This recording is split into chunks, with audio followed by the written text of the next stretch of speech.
Hi, welcome to Gyan Race. In this Angular series, we will discuss Angular architecture. We'll understand the technology, modules and the component of Angular. Before that, I would like to let you know I have my website which is blogs.gyanrace.com. There you can find all the tutorials relevant to latest technologies like Angular, AWS, Python and near future many more. Here you can learn and read free blogs on different topics particular to Angular series. Let's begin our very first tutorial. What is Angular? Its architecture. Well, Angular is a development platform used as a front-end framework. In short, Angular is a front-end tool where we develop mobile application, web pages, websites and some web APIs. It has rich UI, it has lot of flexibility, it is hybrid application functionality based, and also Angular is a single page application. Therefore, it is fast enough to load your data in quickly few milliseconds. You can read and watch my old tutorials what is Angular for more details. Let's discuss the Angular prominent architecture. Angular follows the model view control architecture. So, model view architecture is very simple and very effective. For each set of work, we have a separate module or a component. For an instance, we can have all our designs, UIs, user interface into the HTML file. There is a separate file which is called .ts, TypeScript 5. There we can write our all server connections, database read and out, API calls and all healthy coding stuff. There is another file Angular generate which is .css file, which is a style layout file. That means we can set all our UI properties like font size, font colors, texts, background, box sizes and so on. All this can be done separately in a file which is .css. And there is fourth file also Angular generate, which is nothing but a test file. It allows us to test its components very easily and quickly. Now, these are the four files which is generated by default Angular. Let's discuss each component of Angular in detail. Basically, Angular has 7 components. One is modules and it has some components. Then it has templates followed by sort of data bindings and directives. Also it has services and data injections. Don't worry, we will discuss each and every component in detail in upcoming series. Angular modules are basically a collection of related features and functionalities. What does it mean? As you can see in above diagram, modules sit at the top. That means modules contains all the components and metadata, templates and binding services.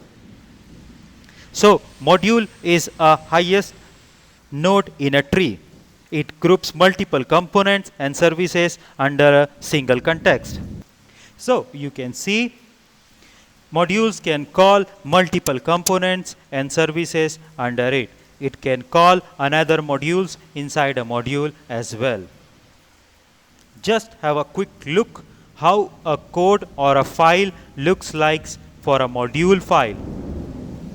Don't worry, Angular generates all files, all modules, components, HTML, TS files by default when we create a sample project. So, the basic concept of module is to import external files and provide it into the Angular application throughout its usage. For an instance, if we want to use some animation related stuff in our application, then we need to import it under a module, and then we need to mention it under the import section so that it will be available to all its subordinates like components, services, and so on. I have explained one by one all lines of code in simple text format what does exactly it means. So the ng module, it's a decorator which is default keyword used by Angular to convert a plain TypeScript text according to the Angular. Because whatever we are importing from outside this application, we need to fit according to the environment. Therefore, @ng module is required to convert all the supporting packages into the TypeScript format, which it does automatically. Now, declaration part consists all the components which we are including under our main module.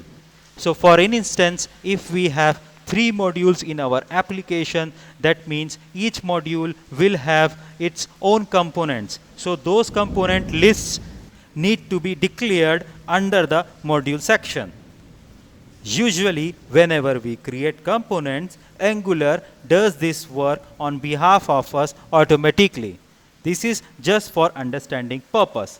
But later on, once you become an expert programmer, you can do it yourself. There is another feature which is called Bootstrap. This is the functionality which set the root component of your app module.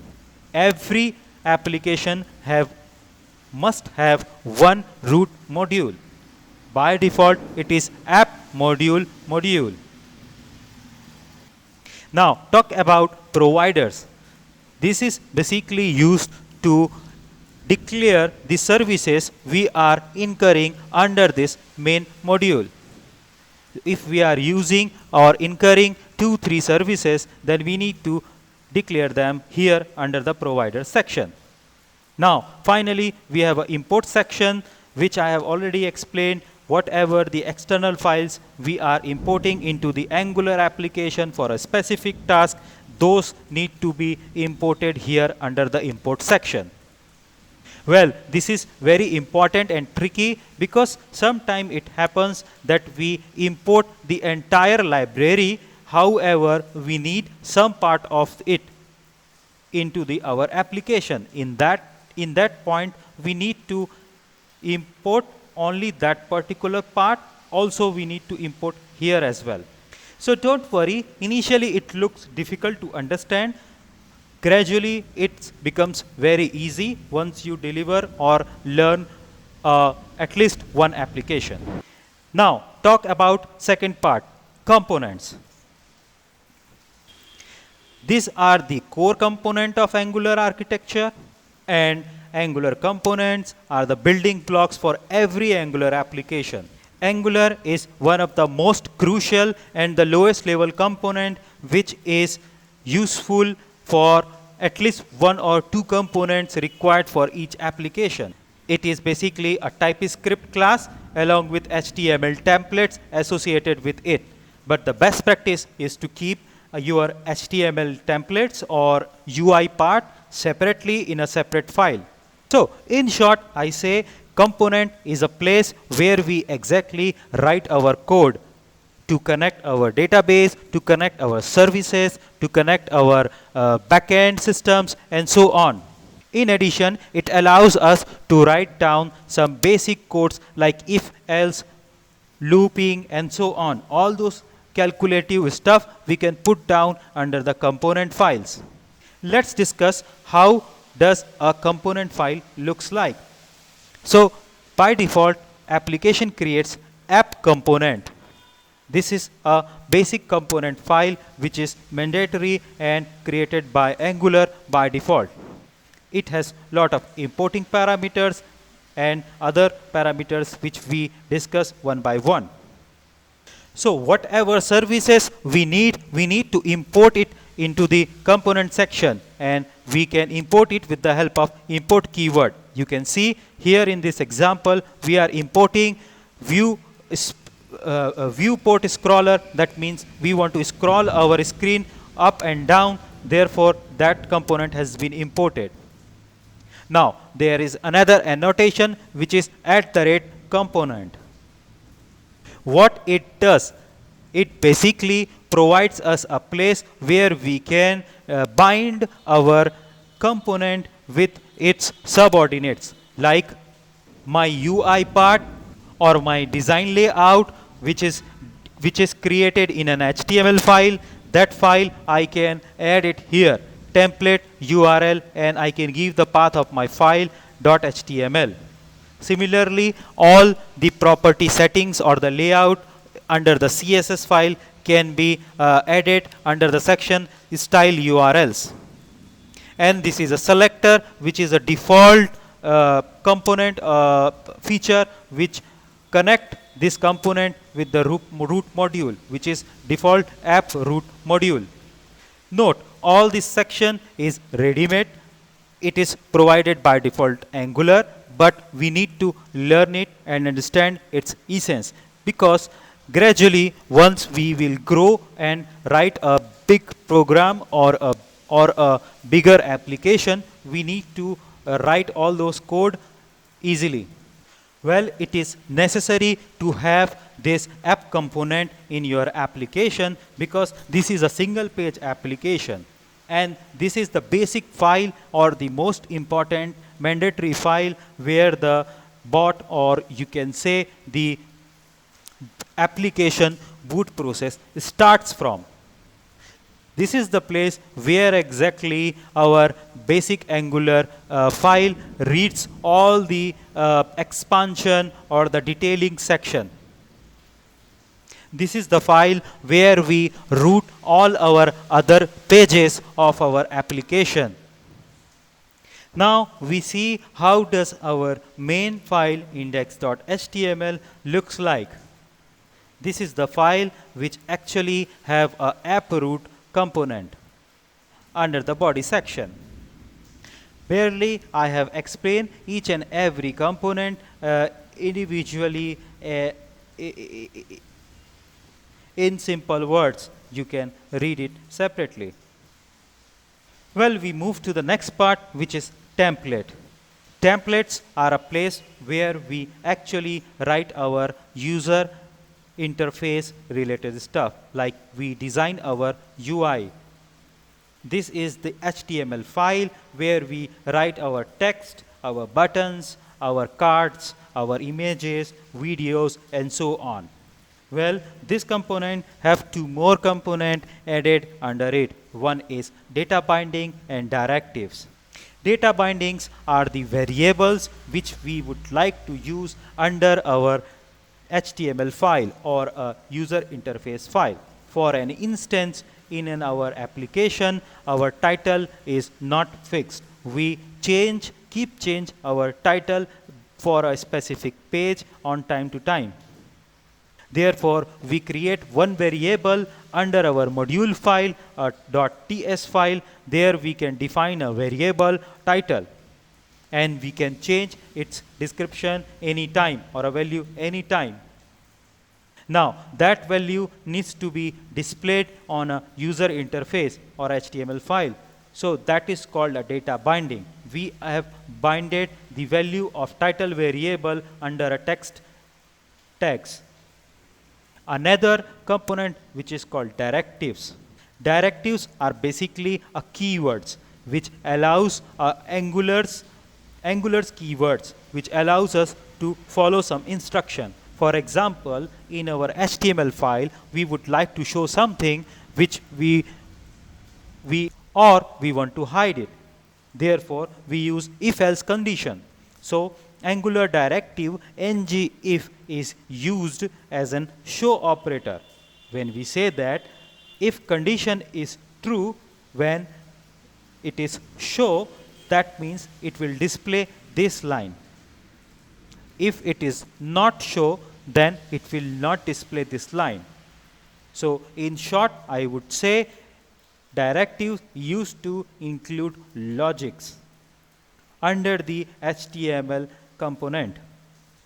Well, we move to our final part of the architecture, which is services and injection. Services are like a lift. Services provides or cater a specific functionality to all the components and modules separately. They are the agent or delivery boy who provides you a specific requirement or fulfill an objective via calling them. Purpose of services is reusability. In short, I would say if we want to reuse one variable in our all pages, that means we can define that variable under the service section, and then we will call that service in each and every pages. Therefore, we would be able to use all the component written under that service easily. Mostly services are used to provide database connections, payment gateways, variable settings, variables name, some sort of small modules to be called, or a pop-up window to be called, a message box to be called, and so on. Because these are the recurring services which needs to be used in mostly all the pages. Therefore, we define it all together one under service section, and you call it and use it other components and modules. Now, we'll discuss dependency injections. Dependency injections basically not fetch the data from server, validate user input, or log directly to the console. Instead, they delegate such tasks to a service. Their purpose is to inject into a component all the services which we are using. Injections used to inject them and give the component access to that service class. For an instance, injectable services has been created, and there is actually service definition it need to be provided. Injectable are used to call some particular data of a particular service. For an instance, if we want to call a pop-up window and we would like to share some data, in that situation, all the data needs to be populated with the help of dependency injectors. Well, this is briefly all about Angular architecture. I know this is very much confusing because it needs a lot of time to understand. But what I have done a wonderful thing for you, I have taken one good example which will enable you to understand all these components very easily and quickly. That example is also available in my tutorial at the beginning. So let's understand with the help of one basic example. So we all understand how does a building look like. Yeah. So in a building, we have n number of apartments in it, and apartment has n number of rooms, and each room have its own sub area. So let's consider an apartment as in a module. So in that situation, building is your application, right? So our application equals to our building. One building have multiple apartments. So one application have multiple modules. Similarly, an apartment can have n number of rooms, right? So we can consider each room like a component. So one building, multiple apartments, multiple rooms under each apartment. Similarly, our application, and there is multiple modules, and each module have multiple components. Isn't it very easy to understand it? Now, each apartment or module will have rooms like components. Then we have lifts and pipes. So lifts are considered as a service to enable large amount movement in and out of an apartment. Similarly, wires are pipes to transform our or to modify things according to useful for our apartment. Similarly, we will have a place like a swimming pool, tennis court, or a garden or a park, which is shared by all building residents. Exactly, in our application, these are considered as a shared module.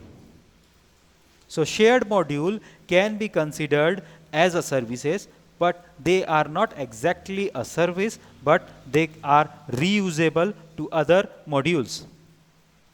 So I am sure you do not have any confusion. If you do have, you can reach us or you can comment us. We will definitely respond to you. Thank you so much, and watch other tutorials and subscribe our channel.